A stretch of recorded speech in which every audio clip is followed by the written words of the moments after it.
before we get to that, make sure y'all get to our channel, Hooli TV. Like, subscribe, share, promote. It's free, man. It don't cost y'all a thing, man. It's free 99, man. But yeah, definitely hit that like button for sure, for sure. You know what I'm saying? Yeah. Definitely hit that subscribe button, share, and tell your people about it. Hooligan Gang, bang, bang, man. We back here with another one, man. We got a dope special guest with us, man. Miss Goldbird, man. How you doing today? What's going on? Where's my camera? Yes, man. My camera?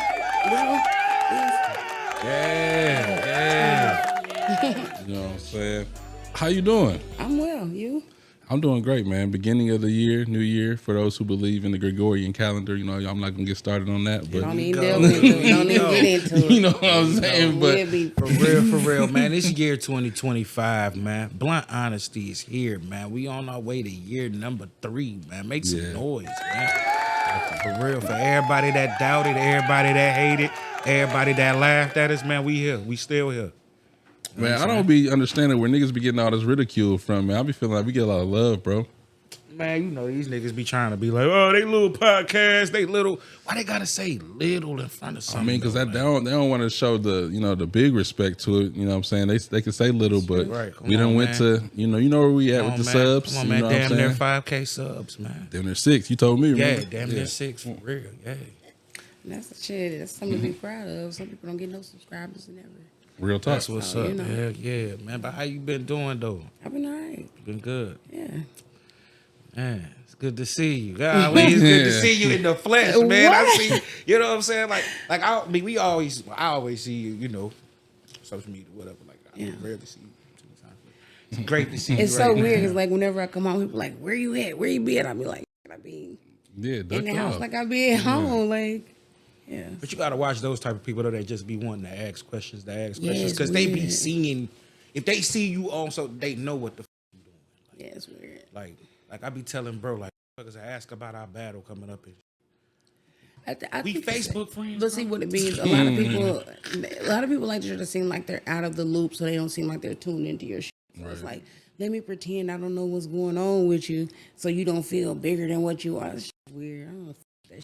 If I see you doing something, I'm gonna be like, I'm smashing the like I'm sharing your shit, because why not? It's no problem showing love to the next.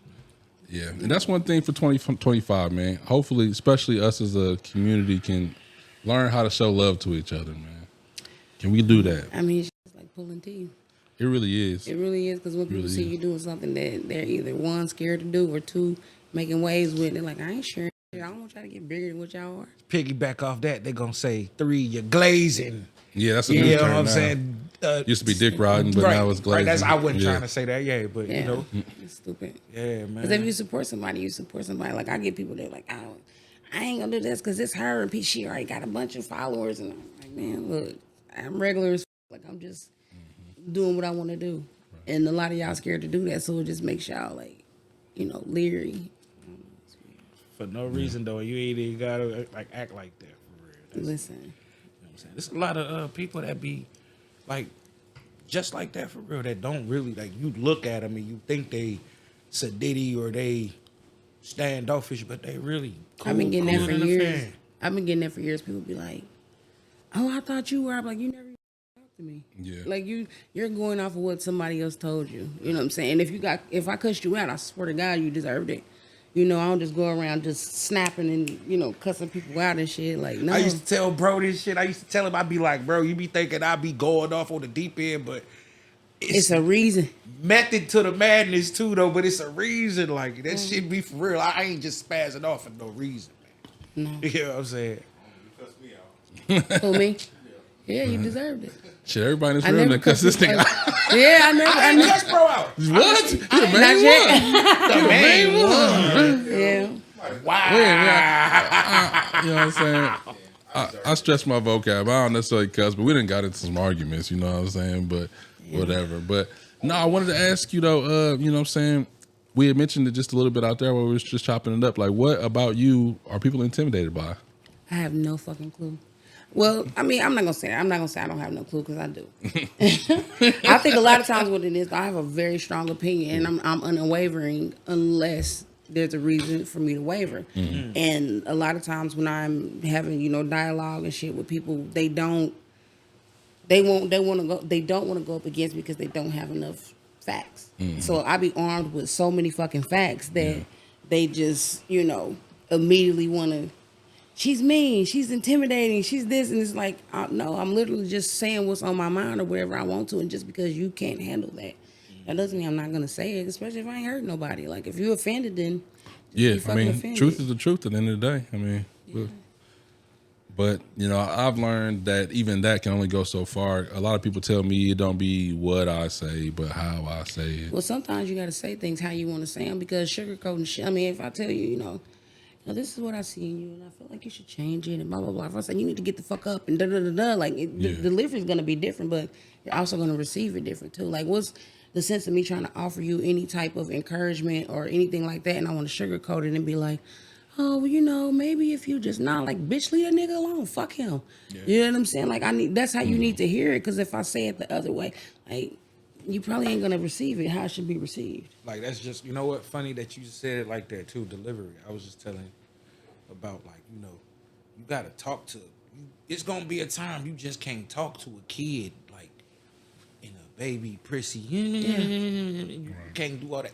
Hey man, get up, man. Sit down, man. Come on, man. Get it together. You're fucking up. You're playing right now. You gotta kick it like that. Yeah, a lot of, and even adults and shit, people are stuck in like infancy and adolescence. They don't know how to have dialogue with friction. Ooh. They only know how to have dialogue when things are smooth. That's why a lot of friendships and relationships don't last, because you can't talk to somebody when you're mad at them. You can't talk to somebody when there's something going wrong, only when it's going right. So as soon as something goes wrong, it's like, you don't like me. No, it ain't that I don't like you. I'm just saying, no, as a friend, bitch, you fucking up. Yeah. You know what I'm saying? You're not living up to your full potential or whatever. So I've had my friends tell me that, like, you sleeping. You're supposed to be doing more. You're supposed to be doing better. So I don't expect them to say that to me in a coddling way, So right, yeah, that makes sense. Why? Yeah. So, right now, are you still DJing? Is that something still in your wheelhouse? I still DJ. I like to do house parties and shit. I like to do backyard stuff. I don't like to do clubs. I can't stay up that fucking late no more. Yeah. Like, I bartended and DJ for years. I cannot stay up that late no more. I be fucking tired. So give me a baby shower, give me a fitness class, give me some shit where I can do my little 5 hours for $100 an hour and go on by my business. Yeah. I can't stay up till 3, 4 o'clock in the morning. Waiting for motherfuckers to pay me, and I'm not doing none of that shit. Like, I don't have time for that shit. I'm almost 40 fucking years old. Like, no. I feel you. So, did you move to Atlanta? Yeah. Okay. Out of here. The weather did it. Like, I'm fucking cold. I'm very cold. A lot of the stuff that I brought, with me from Atlanta, I don't even know why I bought it, because I don't need it down there. Like, it's not like, it's, when I left, it was still 65, almost 70 degrees in fucking December. So, like, that last winter of 2020, I was like, I cannot stay here no more. It's too cold. I can't do it. So obviously you love it better than I do. It's so weird, because, like, you do not see a lot of people that, I call them sun dodgers. Like, you don't see a lot of, like, everybody down there is black. So, like, when I come home, I'm like, it's almost like a culture shock. Like, I'd be like, damn, like, where all these white people come from? But I'd be forgetting that that's where I live. So, but I love it down there. Absolutely love it. And you say you've been down there since 2020? Mm-hmm. Okay. Yep, I went down there right in the middle of COVID. Oh, okay. Perfect time to leave from here. Yeah. You really look at it. Shit really going on up in this motherfucker. Even when shit was probably closed down there, it was still stuff going on. Yeah, it was still stuff going on. And Atlanta just got a different hunger when it comes to grinding and shit. Like, people are gonna put you on. Like, a lot of the gigs and stuff that I got when I very first got there, with some people that I didn't know. I was just like, here's my card, I DJ. They're like, oh, for real? Let me book you for a couple hours and see what you do. All right, cool. Yeah. You know what I'm saying? Like, that's fire. So, like, here, people like, I hire that bitch. You know what I'm saying? Like, I don't fucking like her. Yeah, I'm telling you, I be having enemies, and I be like, I've never seen this person in my life. Damn. Never even heard their name, type shit. Yeah.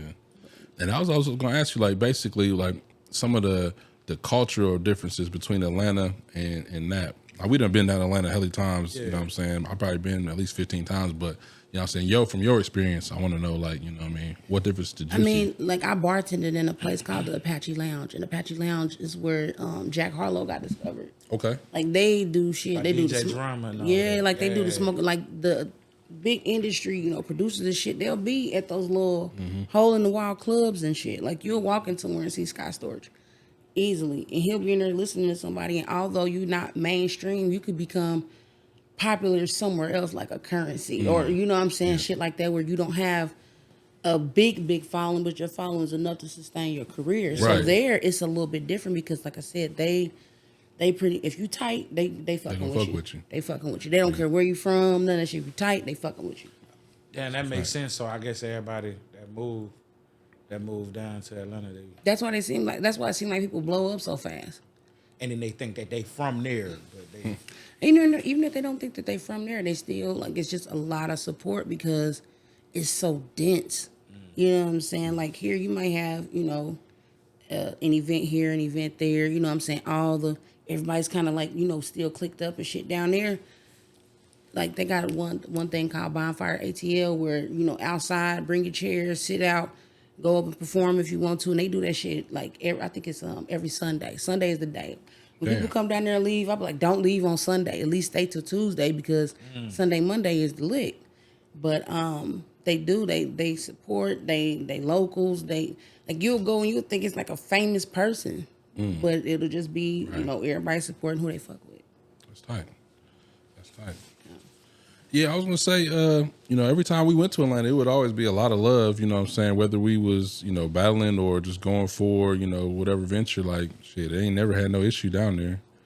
Yeah, no, they ain't on that. They be trying to get money down there. That's like, it's like a, you know. Yeah. They trying to get some money, like, but it is a scammy ass state. Like, don't get me wrong, I ain't saying it's all just great. Like, for sure. You will get scammed out in that motherfucker real quick. But you know, if you're not green and you know what's going on, you kind of avoid that. But man, shout out to Hungry AF, man, for that hibachi and them wings, man. I fuck with them the wings. You know what I'm is saying? fire. They did their thing down there, man. You know, We went to usually- some Jamaican spot. It was okay. You talking about mango? I don't know if it was mangoes. Where was we at? It was right around the corner from Hungry AF. Yep, Yeah. literally right around the corner, across the street. I don't know which one y'all went to. The peach cobbler factory is right across the street from See, yeah, y'all wasn't by me. I'm in zone 6. Yeah, we was down downtown and shit. Yeah. Yeah, no, that's the fake part of Atlanta. Right. Okay. You gotta go to zone 6 and Southside and shit. Copy. Yeah, next time we go down there, I might have to, you know what I'm saying, holler at you, see what's going telling on you. type shit. Man, I it's said just Sunday crazy how today. like I just like how Atlanta just done got over the years and time. It's like Atlanta just took over like culture and mainstream, man. Like even when I was a kid, like I'm from North Carolina, so my people they wasn't talking about going to Atlanta. They was going to DC and Baltimore and all Yeah, that other shit during side. that time. You know what I'm saying? Like I'm like, damn, man, it's just crazy. Like everybody going fucking with the A. Yeah. Yeah, it's like the hub of the South for sure. Yeah. They say another city that's coming up. They say Charlotte coming up in the scene. Might be coming Finally, they getting they look. But Yeah, they still a little gentrified, I think. yeah. Atlanta is black. Like, Yeah. Like it'd be so like you had to go. Like I had to like really see like a big amount of non-us. You got to go out like Roswell, out on the skirts, Austell and shit like that. When you in downtown Decatur and like West Side shit, you might see like 4 white people. So let me ask you a question. But back to the DJing, right? For real. So what made you wanting to start DJing? Like I got y'all. I don't know if y'all know my best friend is Youngin, DJ Youngin. So I the met name. Yeah, him. we heard the name. Yeah. DJ Youngin. I started hanging out with him, and I'm like, I want to fucking do that shit. I was like, that's so tight. You know what I'm saying? I was like, I want to learn how to do that shit. And he's like, I'll show you how to do some stuff. Him, Boogie, all of them. Like, I used to throw little parties and shit at the house, and they'd come over, show me a few things or whatever. But that was pretty much it. I was like, I want to do that. Because controlling a party is tight. Like, you don't have a party unless you have a fucking DJ. Even if you plan a playlist. Yeah. You don't have a party unless you have a DJ. And I just, you know, the bravado that I possess, I'm like, I just want to be able to do that shit. So what type of music like is your favorite music you like to DJ? I mean, it just depends on the atmosphere. I can't tell you, like, if I have to do a hip hop set or something, I have to look up almost everything. Okay. Like when I'm like out and DJing, if it's like a hip hop situation, I be trying to figure. I don't be doing that shit, but I can play you some Amaray. I can play you some, Fela Kuti. I can play you some different shit. So you be doing like the fist pumping stuff they be doing, EDM the music, EDM. house music. All Bro, that you shit. fuck with EDM? Oh Absolutely. man, that's crazy. Yeah, and I That's mean, hard, though. whenever I do stuff, they be like, and they be looking for the DJ, and they be like, who the fuck is the DJ? And then they see me, it's like, what? Like, thick ass black bitch up here playing, Aerosmith and shit. Like, what the fuck? Man, But I think that shit be lit, tight. man. When they switch up, man, I heard somebody tight. do the 3-6 Mafia Doughboy Fresh, man, with Millionaire. They just did it with Man. EDM, and they did this one song with 3-6 Lolly Lolly. I forgot. I ain't gonna sing it, but they man. I mean, I was like deep damn. cuts and shit. I like to play, music that a lot of people haven't heard. But like a lot of places when you go there, there's this one club called MJQ, and the DJ got a sign behind his head say no request. Like you don't get to come up here and tell me you want to hear Sexy Red. Like, bitch, it ain't happening. Right. You know what I'm saying? You're not playing that now. You know what I'm saying? So, I like to be in the club listening to Isaiah Rashad and, different shit like that where it's a vibe. I went to somewhere to, audition and every other song was whatever's on the radio. Like, Right. y'all don't want to hear nothing different. Y'all don't want to hear nothing different. So, it's like everything is on the radio. But then, go to the underground spots, more like Ponce and shit like that. You start to hear that music. So... Plus, it would be good on your end too, cause you from a different place. You bring a new flavor to it on your taste and hearing music too. So Yeah, I get that a lot. They be like, what the fuck is this song? I never heard it before. people sleep on the Midwest, man. Flavor, man. The They fourth do. coast. I call it the fourth coast. People be sleeping on it for real. It's a lot of nostalgic. Even with Indiana here, like people want to say it's white people and Klan. People that don't know this, the Klan is not even from Indiana.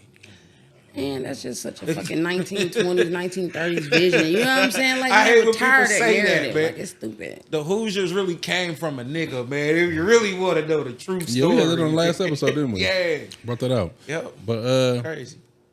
no, I was gonna ask you. So what was the time that you DJ'd? Like it was either you met somebody who was somebody you wouldn't expect, or it was just a crazy experience in Atlanta. You know what? Like, I'm so discerning now in my older age. I won't even take a gig if I feel like it's gonna Okay.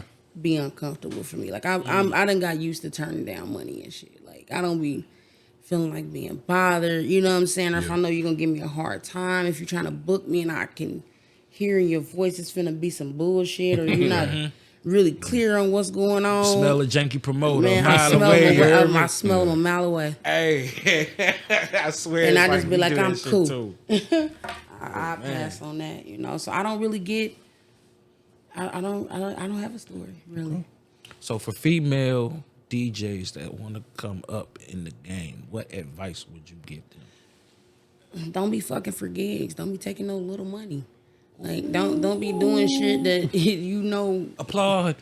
Or that too. That's just as fire. Like don't be taking gigs and shit for a little bit of money. Like it take a lot to, practice, subscriptions, your equipment. Like my board is $2,000.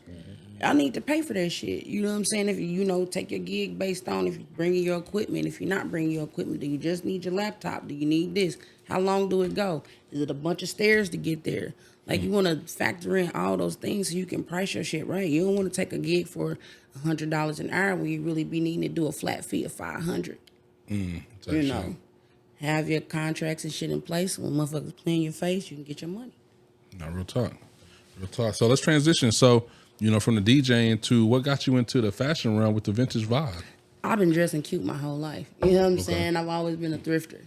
Okay. I've always been a thrifter. So I've always just clothes, fashion, And I did hair for a long time. I cut hair, I do a little bit of makeup and all that kind of shit. So the fashion was just hand in hand. It's naturally come to it. But just dressing people and like I said, I thrift and shit. So I wear a lot of vintage shit. I wear a lot of unusual things. I'm pretty, like I said, I try to bring some warm shit now, but for the most part, I like cute shit. So that's what it is. So what's been? How long you been doing it for one? I've been thrifting for 17 years. Okay. Been doing that shit forever. Copy. How long you been doing the vintage vibe? But see, okay, the vintage vibe was Impeccable Styles a long time ago. I used to do fashion shows and shit. I used to do a lot of fashion shows in the city. I know all the models and stuff. I used to do all that shit, but I was always shy, so nobody knew that I was behind my brand. Okay. I don't know if you ever heard of business owner. Business owner's my shit too. Okay. I just used to. I'm shy, and a lot of people don't think that because of my